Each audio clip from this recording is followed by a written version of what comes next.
Hello दोस्तों, आप सभी को हमारे यूट्यूब चैनल अभिनव क्लास में मोस्ट वेलकम है दोस्तों।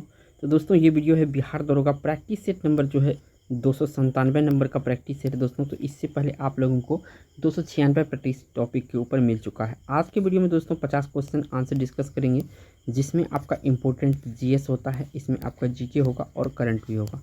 करंट का थोड़ा पार्ट्स कम करते हैं दोस्तों, जैसे नंबर ऑफ नोटिफिकेशन आ जाएगा तो उस तरह से मैं इसमें करंट जो है 10 से 12 करंट इसमें करवाने लगूंगा पर वीडियो में।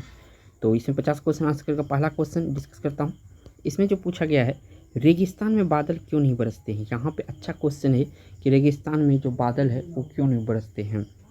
निम्न आर्द्रता के कारण जो है यहाँ पे यहाँ पे बारिश नहीं होती, यानी नहीं बरसते हैं बादल। डी ऑप्शन सही है। बढ़ते हैं आपका 2 नंबर क्वेश्चन पर। अगला क्वेश्चन यहाँ से पूछा गया है दोस्तों 2 नंबर में, अब्दुल हमीद लाहौरी का संरक्षक था। जो अब्दुल हमीद लाहौरी है, इसका संरक्षक किसका संरक्षक था ये? तो ये संरक्षक था दोस्तों शाहजहाँ का। किसका? शाहजहाँ। और बैरम खां, एक याद रखिएगा, बैरम खां जो था दोस्तों, बैरम खां, ये संरक्षक क्या किसका था? अकबर का था, अकबर का। ठीक है ना, याद रखिएगा। बढ़ते हैं आपका 3 नंबर क्वेश्चन पर। अगला क्वेश्चन यहाँ पे 3 नंबर का आ चुका है। पूछा गया अरावली और विंध्याचल के बीच कौन सा पठार अवस्थित है, यानी कि स्थित है। ठीक है, तो यहाँ पे मालवा का पठार बीच में स्थित है, अरावली और विंध्याचल पर्वत के बीच। ठीक है ना, मालवा का पठार। तो याद रखिएगा, ये ऑप्शन सही है। अगला क्वेश्चन यहाँ से पूछा गया है दोस्तों आपके 4 नंबर में, भारतीय संविधान का कौन सा अनुच्छेद अनुसूचित क्षेत्रों और जनजाति क्षेत्रों के प्रशासन से संबंधित है। भारतीय संविधान का कौन सा अनुच्छेद अनुसूचित क्षेत्रों और जनजातीय क्षेत्रों के प्रशासन से संबंधित है? तो ये अनुच्छेद 244। कौन सा अनुच्छेद? 244 अनुच्छेद, जो कि सी ऑप्शन में दिया है। बढ़ते हैं आपका नेक्स्ट क्वेश्चन पर। अगला क्वेश्चन यहाँ से पूछा गया है दोस्तों 5 नंबर में, जावा एवं सुमात्रा द्वीप किस देश में स्थित है। जावा एवं सुमात्रा द्वीप किस देश में स्थित है? तो ये दोस्तों आपका इंडोनेशिया में है। कहाँ पे? इंडोनेशिया में। सी ऑप्शन क्वेश्चन का राइट आंसर हो जाएगा। अगला क्वेश्चन यहाँ से पूछा गया है दोस्तों 6 नंबर में, लक्षद्वीप समूह कहाँ स्थित है। लक्षद्वीप समूह कहाँ स्थित है? तो देखिए, लक्षद्वीप आपका जो है ये अरब सागर में स्थित है। किस में स्थित है? अरब सागर में स्थित है आपका लक्षद्वीप समूह। बढ़ते हैं आपका 7 नंबर क्वेश्चन पर। अगला क्वेश्चन यहाँ से पूछा गया है दोस्तों 7 नंबर में, मुंबई हाई किससे संबंधित है। जो मुंबई हाई है ये किससे संबंधित है? देखिए, मुंबई हाई जो है आपका ये संबंधित है पेट्रोलियम उद्योग से। किससे संबंधित है?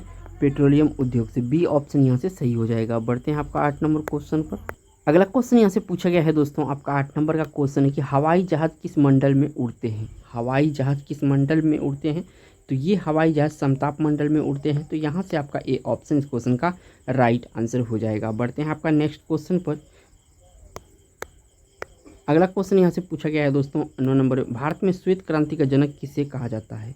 तो देखिए, भारत में श्वेत क्रांति का जनक जो कहा जाता है, ये कहा जाता है डॉक्टर वी कुरियन को। डॉक्टर वी कुरियन को यहाँ पे क्या कहा जाता है? श्वेत क्रांति का जनक। बढ़ते हैं आपका 10 नंबर क्वेश्चन। अगला क्वेश्चन यहाँ से पूछा गया है 10 नंबर में, गोल क्रांति किससे संबंधित है। तो गोल क्रांति जो संबंधित है आलू उत्पादन से संबंधित है। किससे संबंधित है? आलू उत्पादन से, यानी बी ऑप्शन यहाँ से सही है। अगला क्वेश्चन यहाँ से पूछा गया है दोस्तों 11 नंबर में, उत्तरी पूर्वी मानसून सबसे अधिक वर्षा प्राप्त करने वाला राज्य कौन सा है। तो देखिए, उत्तरी पूर्वी मानसून सबसे अधिक जो वर्षा होता है तमिलनाडु में। कहाँ पे होता है? तमिलनाडु में होता है। तो इस क्वेश्चन का यहाँ से सी ऑप्शन सही हो जाएगा। अगला क्वेश्चन यहाँ से पूछा गया है दोस्तों 12 नंबर में, गैलेनवोमीटर द्वारा किसका पता लगाया जाता है। गैलेनवोमीटर के द्वारा किसका पता लगाया जाता है? तो देखिए, गैलेनवोमीटर द्वारा जो है पता लगाया जाता है आपका धारा का, यानी करंट का पता लगाया जाता है। तो इस क्वेश्चन का ए ऑप्शन सही है, करंट यानी धारा। बढ़ते हैं आपका नेक्स्ट क्वेश्चन पर। अगला क्वेश्चन यहाँ पे पूछा गया है, प्रेरकत्व का एसआई मात्रक क्या होता है। प्रेरकत्व का एसआई मात्रक क्या होता है? तो इसका जो एसआई मात्रक होता है हेनरी होता है। क्या होता है? हेनरी होता है। सी ऑप्शन सही है। बढ़ते हैं आपका 14 नंबर क्वेश्चन पर। अगला क्वेश्चन यहाँ से पूछा गया है दोस्तों 14 नंबर में, अंतर्राष्ट्रीय महिला हिंसा उन्मूलन दिवस मनाया जाता है। यहाँ पे अंतर्राष्ट्रीय महिला हिंसा उन्मूलन दिवस के बारे में पूछा है। तो ये मनाया जाता है आपका 25 नवंबर को। कब मनाया जाता है? प्रत्येक साल ही 25 नवंबर को मनाया जाता है अंतर्राष्ट्रीय महिला दिवस। बढ़ते हैं नेक्स्ट क्वेश्चन पर।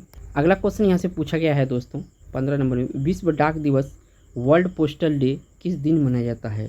वर्ल्ड पोस्टल डे किस दिन मनाया जाता है? तो ये 9 अक्टूबर को मनाया जाता है। कब मनाया जाता है? 9 अक्टूबर को मनाया जाता है। तो इस क्वेश्चन का यहाँ से सी ऑप्शन सही है। अगला क्वेश्चन यहाँ से पूछा गया है दोस्तों 16 नंबर में, भारतीय संविधान का कौन सा अनुच्छेद यह कहता है कि प्रधानमंत्री की नियुक्ति राष्ट्रपति के द्वारा की जाएगी। तो ये कौन सा अनुच्छेद ये बताता है, तो अनुच्छेद जो है 75(1) ये बताता है। सी ऑप्शन सही है, याद रखिएगा 75(1, ठीक है ना। बढ़ते हैं आपका नेक्स्ट क्वेश्चन पर। अगला क्वेश्चन यहाँ से पूछा गया है 17 नंबर में, बिहार में सिंचाई का मुख्य साधन क्या है।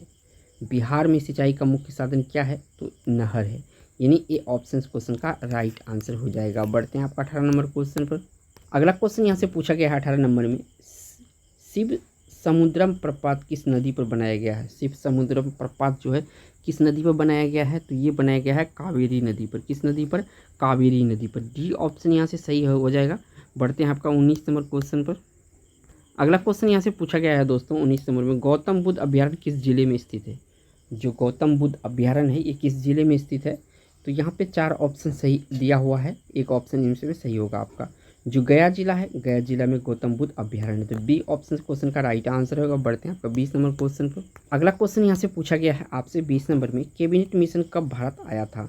तो देखिए यहाँ पे याद रखिएगा, ये आया था मार्च 1946 में। कब आया था, मार्च 1946 में आया था। तो इस क्वेश्चन का यहाँ से बी ऑप्शन सही है। बढ़ते हैं आपका नेक्स्ट क्वेश्चन पर। अगला क्वेश्चन यहाँ से पूछा गया है दोस्तों 21 नंबर में, भारतीय इतिहास में किस शताब्दी को अंधकार युग कहा जाता है। तो भारतीय इतिहास में 18वीं शताब्दी को अंधकार युग कहा जाता है। कौन सी शताब्दी को, 18वीं शताब्दी को, याद रखिएगा यहाँ पे 18वीं शताब्दी होगा। बढ़ते हैं आपका 22 नंबर क्वेश्चन। अगला क्वेश्चन यहाँ से पूछा गया है दोस्तों 22 नंबर में, भारतीय राष्ट्रीय कांग्रेस का प्रथम अधिवेशन में कितने प्रतिनिधियों ने भाग लिया था। तो यहाँ पे पूछा है प्रथम अधिवेशन में, तो प्रथम अधिवेशन में टोटल 72 भाग लिया था, ठीक है ना, प्रतिनिधि भाग लिया था। तो ऑप्शन यहाँ से डी सही हो जाएगा। बढ़ते हैं आपका नेक्स्ट क्वेश्चन पर। नेक्स्ट क्वेश्चन यहाँ पे पूछा गया है दोस्तों, विटामिन डी की कमी से डैश होता है, यानी कौन सा रोग होता है। देखिए रिकेटस होता है, क्या होता है, रिकेटस होता है। लेकिन यहाँ पे ऑप्शन में देखिएगा इसका दूसरा नाम लिखा हुआ है सूखा रोग। सूखा रोग कहे या रिकेटस कहे एक ही होता है। तो इस क्वेश्चन का यहाँ पे डी सही है। अगला क्वेश्चन यहाँ से पूछा गया है दोस्तों 24 नंबर में, महात्मा गांधी के राजनीतिक गुरु कौन थे। तो महात्मा गांधी के राजनीतिक गुरु जो थे ये थे गोपाल कृष्ण गोखले जी। कौन थे, गोपाल कृष्ण गोखले जी, यानी ए ऑप्शन क्वेश्चन का राइट आंसर होगा। बढ़ते हैं आपको 25 नंबर क्वेश्चन पर। अगला क्वेश्चन यहाँ से पूछा गया है दोस्तों 25 नंबर में, सर्वेंट ऑफ इंडिया सोसाइटी की स्थापना किसने की थी। सर्वेंट ऑफ इंडिया सोसाइटी की स्थापना किसने किया था। तो इसका जो स्थापना किया गया था ये किया गया था दोस्तों गोपाल कृष्ण गोखले के द्वारा। किसके द्वारा, गोपाल कृष्ण गोखले के द्वारा। तो डी ऑप्शन यहाँ से सही है।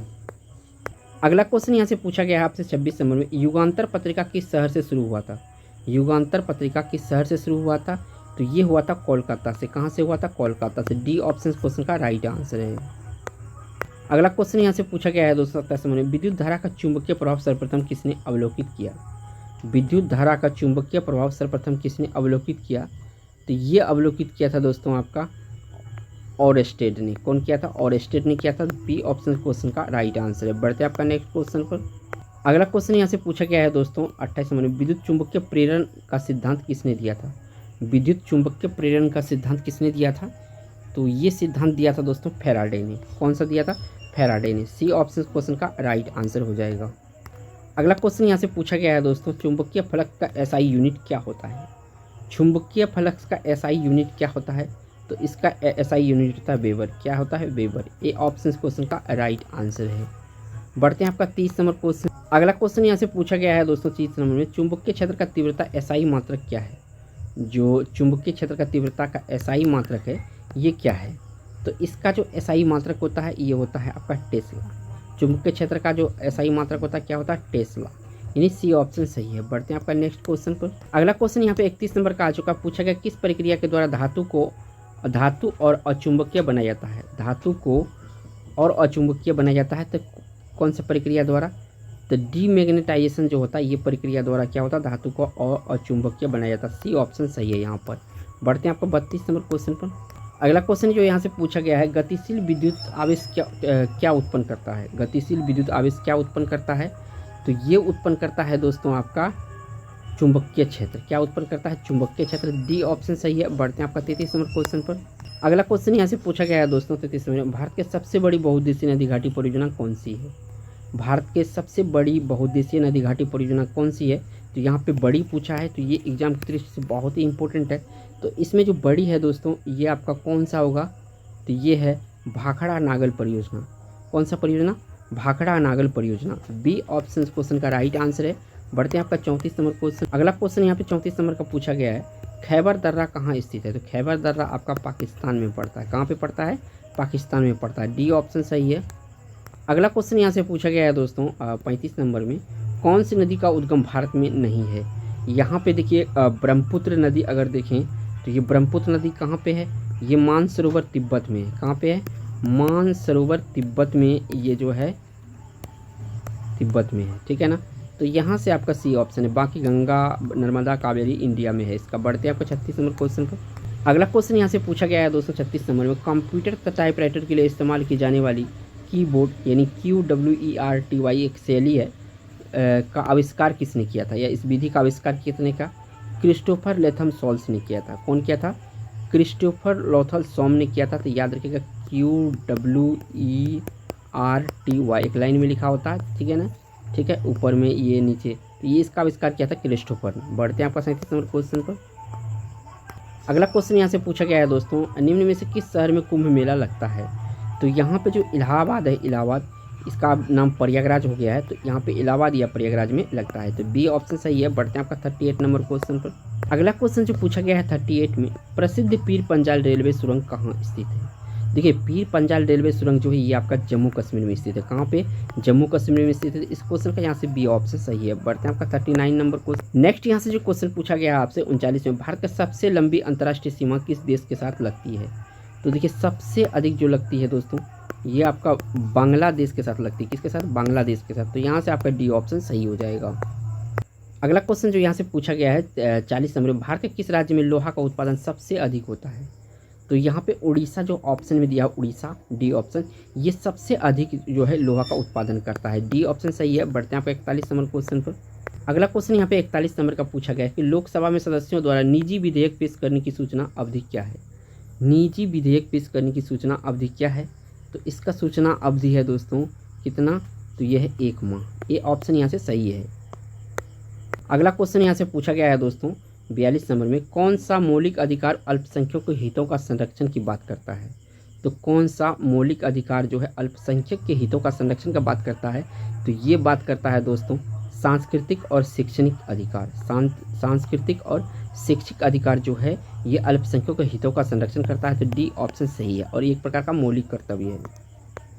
नेक्स्ट यहाँ से जो क्वेश्चन पूछा गया है 43 नंबर में, मेक इन इंडिया कार्यक्रम कितने क्षेत्र पर संकेंद्रित है? तो मेक इन इंडिया कार्यक्रम जो है दोस्तों ये आपका 25 क्षेत्रों पर संकेंद्रित है, यानी ऑप्शन यहाँ पे सी सही हो जाएगा। बढ़ते हैं आपका 44 नंबर क्वेश्चन पर। अगला क्वेश्चन यहाँ पे 44 नंबर का आ चुका है। पूछा कायाकल्प और शहरी परिवर्तन के लिए अटल मिशन किस मंत्रालय के अधीन है? कायाकल्प और शहरी परिवर्तन के लिए अटल मिशन किस मंत्रालय के अधीन है? तो ये जो है दोस्तों आवास और शहरी मामले के मंत्रालय को पास में है। ये कायाकल्प और शहरी परिवर्तन जो है ये अटल मिशन किसके अंतर्गत? आवास और शहरी मामले। ये ऑप्शन यहाँ से सही है। बढ़ते हैं आपका नेक्स्ट क्वेश्चन पर। नेक्स्ट यहाँ से जो क्वेश्चन पूछा गया है 45 में, कोयम्बटूर को दक्षिण भारत का मैनचेस्टर क्यों कहा जाता है? एक तो याद रखना है कि जो दक्षिण भारत का मैनचेस्टर है ये है कोयम्बटूर, ठीक है, लेकिन क्यों कहा जाता है इस क्वेश्चन में पूछा गया है। तो इसके कपास उद्योग के कारण जो है इसे कहा जाता है कोयम्बटूर को दक्षिण भारत का मैनचेस्टर। बी ऑप्शन सही है। बढ़ते हैं आपका 46 नंबर क्वेश्चन। अगला क्वेश्चन यहाँ से पूछा गया है दोस्तों, स्टार्टअप इंडिया योजना उन संस्थाओं पर लागू होती है जिनके पिछले वर्ष का वार्षिक कारोबार कितना होता है? 25 करोड़, ठीक है ना, 25 करोड़ से अधिक नहीं होती है, उसे स्टार्टअप इंडिया में रखा जाता है। तो डी ऑप्शन यहाँ से सही है। बढ़ते हैं आपका 47 नंबर क्वेश्चन। अगला क्वेश्चन यहाँ से पूछा गया है 47 नंबर, विज्ञान भवन नई दिल्ली में प्रधानमंत्री मोदी द्वारा औपचारिक रूप से मेक इन इंडिया का पहल की शुरुआत कब हुई थी? बहुत ही इंपॉर्टेंट क्वेश्चन है दोस्तों कि इसकी पहल की शुरुआत कब हुई थी। तो इस पहल की शुरुआत हुई थी 25 सितंबर 2014। कब? 25 सितंबर 2014। इस क्वेश्चन का बी ऑप्शन सही है। बढ़ते हैं आपका नेक्स्ट क्वेश्चन। अगला क्वेश्चन यहाँ से पूछा गया है दोस्तों, जिस ग्रह का कोई उपग्रह नहीं है वह है, मैं इसमें से कौन सा ऐसा ग्रह है जिसका कोई उपग्रह नहीं है? तो बुध। कौन सा? बुध, यानी डी ऑप्शन क्वेश्चन का राइट आंसर है। बढ़ते हैं आपका 49 नंबर क्वेश्चन पर। नेक्स्ट क्वेश्चन यहाँ पे 49 नंबर का पूछा गया कि निम्नलिखित प्रकार के किस विद्युत चुंबकीय विकिरण में सबसे लंबे तरंगधरी होते हैं? तो सबसे लंबे तरंगधरी कौन सा में होता है? तो ये होता है दोस्तों आपका रेडियो तरंगे में। किस में? रेडियो तरंगे में। सी ऑप्शन सही है। बढ़ते हैं इस वीडियो का लास्ट क्वेश्चन जो कि 50 नंबर का होगा। अगला क्वेश्चन यहाँ से पूछा गया है दोस्तों 50 नंबर में, निम्नलिखित में से कौन सा एक नाइट्रोजन उर्वरक नहीं है। तो यहाँ पे अगर ध्यान से देखेंगे नाइट्रोजन उर्वरक इसमें से कौन सा नहीं है, सुपर फॉस्फेट ऑफ लाइम जो होता है ये एक नाइट्रोजन उर्वरक नहीं होता है। बाकी अमोनियम सल्फेट, कैल्शियम साइनाइड और यूरिया जो है ये आपका नाइट्रोजन उर्वरक होता है। तो इस क्वेश्चन का सी ऑप्शन सही है।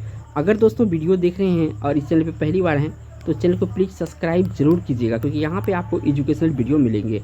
और वीडियो पसंद आ रहा है तो एक लाइक जरूर कीजिएगा। थैंक्स फॉर वॉचिंग दोस्तों।